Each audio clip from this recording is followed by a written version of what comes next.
These are some household items I bought in my 20s versus my 30s. In today's video, I wanted to share with you what I think is worth it and what is not. The first one is investing in a good mattress. Investing one that you miss when you're not at home, like if you're on vacation, that is good quality. You went in the store, laid on it. It's not too firm, not too soft.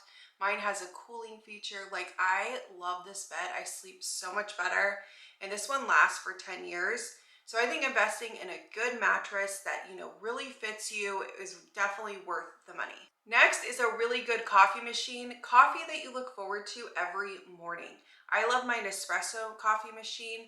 I've had this for like 5 years now, and it makes the most rich coffee. I miss this when I'm on vacation, even though I have good coffee on vacation, but there's nothing like this coffee machine. So it is just good to have something you look forward to every single morning. If you're drinking coffee, you want to invest out of the Keurig and like the basic coffee machines I had in my 20s. And now having a good coffee machine, I don't regret buying this at all. And I look forward to my coffee every morning. And let's be real, going to the coffee shop every morning is such a waste of money. So if having one at home in your comfort and investing in a good coffee machine makes the biggest difference. Next is a good vacuum. I love my Dyson vacuum. This vacuum is so good. It picks up everything. It's lightweight. It's easy to empty. And just for reference, my mom tried one that was like a dupe to the Dyson, and it was like nowhere near the Dyson. So if you think about it, you use this item every week. I use mine even multiple times a week, all in my home. I even use it in my car. So having one that is lightweight, that's easy to use, that really picks up everything, I think is so worth the money. Furniture that fits your space and that you are proud of. Actually, furniture now is not crazy expensive like it used to be, but I think having pieces that you're proud of and pieces that really fit your space. At one point I moved and I didn't have furniture that fit my space from my 20s to my 30s. So having those good quality pieces, I think, is such a good investment, and it just makes you feel proud of your home. Having good updated utensils, like not having scraped utensils if you've kept these in your 20s. Definitely investing. I love this like light gray color one from Amazon. I can link below.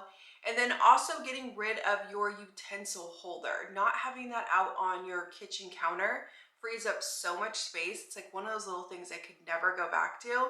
I love putting mine in a drawer. I love these like bamboo dividers and having it off my kitchen counter. I did recently do a kitchen organization video if you want to check that out, more ways to declutter your kitchen counter. But definitely the utensil holder, for me, definitely, I do not miss having this on my counter. All matching hangers makes a huge difference in your closet. It's one of those little things to upgrade your closet. I love having like all black, these velvet hangers.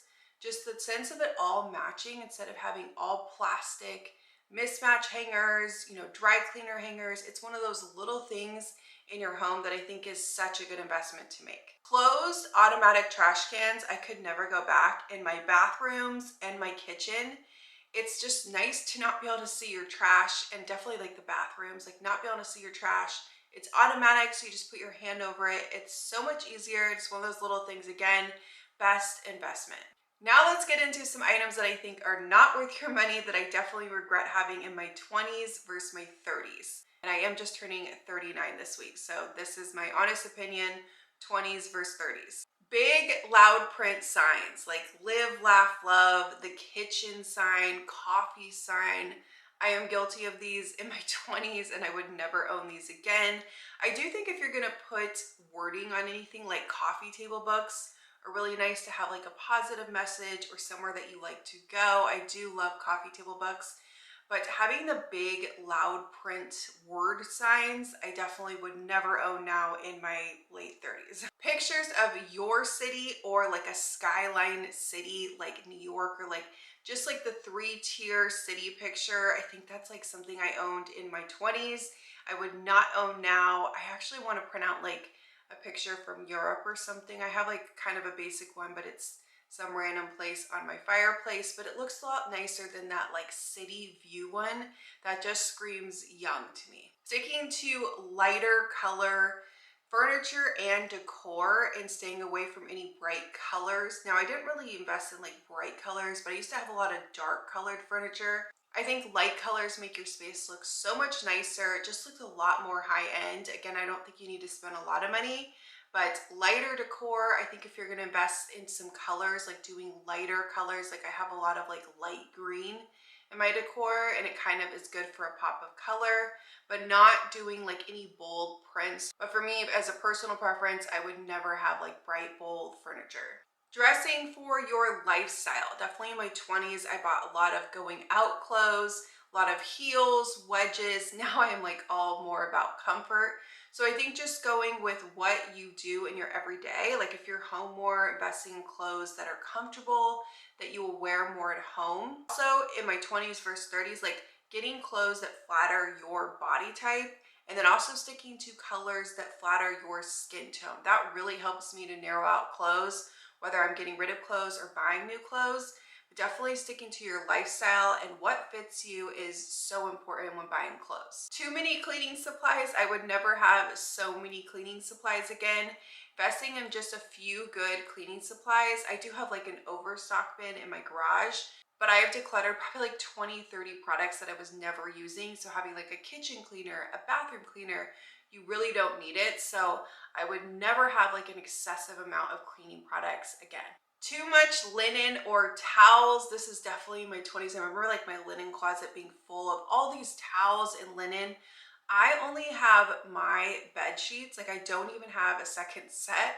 And I think I have one extra set of towels, but I feel like you can just wash them. Like you really don't need them. I feel like a linen closet shouldn't be full of all linen, in my opinion. And sticking, I could never go back from. White sheets look so much better, and white towels. I know white towels kind of sound scary. They really just make a huge difference in your bathroom and on your bed. Unused random charging cords. At one point, I remember having so many charging cords. I have decluttered mine probably like to half to what I used to. I actually love this charging cord organizer from Amazon. It has like little slots to put all of your cords in, but keeping the what if for this product that you don't own anymore, or if someone comes over and needs this charging cord, I guarantee you're not going to use it. So really declutter your charging cords, because now most things are universal. I feel like most cords work for most things now. So really, I recommend decluttering your charging cords. Too many kitchen gadgets. I definitely at one point owned so many kitchen gadgets. Like I was just obsessed. I love like home hack products. Obviously what I do on here. Sticking to ones that you're really gonna use. I do use certain ones that I really love and I use all the time. But getting ones like I got all this stuff for lemons. I don't really use lemons a lot, or just random ones for fruit that I don't even really eat. So like sticking to ones that you really are going to use and not having a kitchen gadget for every product, because it will just clutter your kitchen. Keeping every paper manual for anything you've ever bought. I once had like this huge binder of all these manuals. Now most things are online, so you can just look the product up and you don't have to have so much paper clutter. So I went through this one time and got rid of so many, and I would never go back to keeping every paper for everything I ever bought. Too many pillows on your bed. I remember in my 20s having like 4 or 5 like throw pillows. Like why? I don't know. I have like 2 on each side and I'm just like, why have so many pillows? It clutters your space. It's more to make when you're making your bed. I would just never go back to this. Sticking with that, not keeping duplicate items. I really try whenever I get anything new to see if I have that item in something similar and try to declutter if I need to, like a one in, one out. It might sound simple and typical, but this is the best thing I use for decluttering, and it really works like every time, because in a lot of areas you probably already own something like that you're not using. So just declutter that item. And the last one is going through crowded areas before they become worse. Now again, this might sound typical, but this still happens with me.